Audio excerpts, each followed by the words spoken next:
अभी आपको अहम खबर दें, लाहौर से MP नज़ीर चौहान को पुलिस ने हिरासत में ले लिया है। शहजाद अकबर ने थाना रेस कोर्स में मुकदमा दर्ज कराया था। नज़ीर चौहान ने TV प्रोग्राम में शहजाद अकबर के खिलाफ बयान दिया था। तफसीलात जान लेते हैं, उमर जावेद हमारे साथ मौजूद हैं। जी उमर।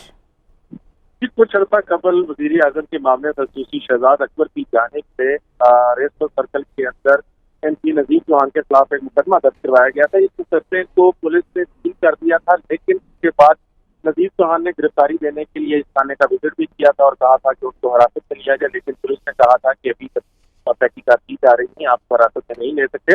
इसके बाद नज़ीर चौहान वहाँ से चले गए थे। लेकिन आज बड़ी डेवलपमेंट ये हुई है कि नज़ीर चौहान जोहर टाउन के इलाके में मौजूद थे जब पुलिस ने रेड करके उनको हिरासत में लिया है। और पुलिस अफसरान जो है जराए जो है पुलिस अफसरान वो बताते हैं कि नज़ीर चौहान को उसी केस में हिरासत में लिया गया है जो शहजाद अकबर की जानिब से दर्ज करवाया गया था, और अब उनको हिरासत में लेके थाने जो है मुंतकिल किया जा रहा है। और बताया यही जा रहा है कि नज़ीर चौहान के खिलाफ शहजाद अकबर ने जो मुकदमा दर्ज कराया था उसके अंदर क्लीन दी थी कि उनको टेलीविजन के ऊपर उनके खिलाफ जो है वो नाजेबा अल्फाज इस्तेमाल किए गए थे और उनकी कैसी चीजें की गई थी जिसकी वजह से लोगों में उनके खिलाफ इंतशार फैला था। लिहाजा इस मुकदमे के ऊपर जो था कार्रवाई सही तौर पे तो नहीं हुई थी, लेकिन आज इन्वेस्टिगेशन पुलिस ने कार्रवाई करते हुए उनको हिरासत में ले लिया। शुक्रिया उमर जावेद, अपडेट किया आपने।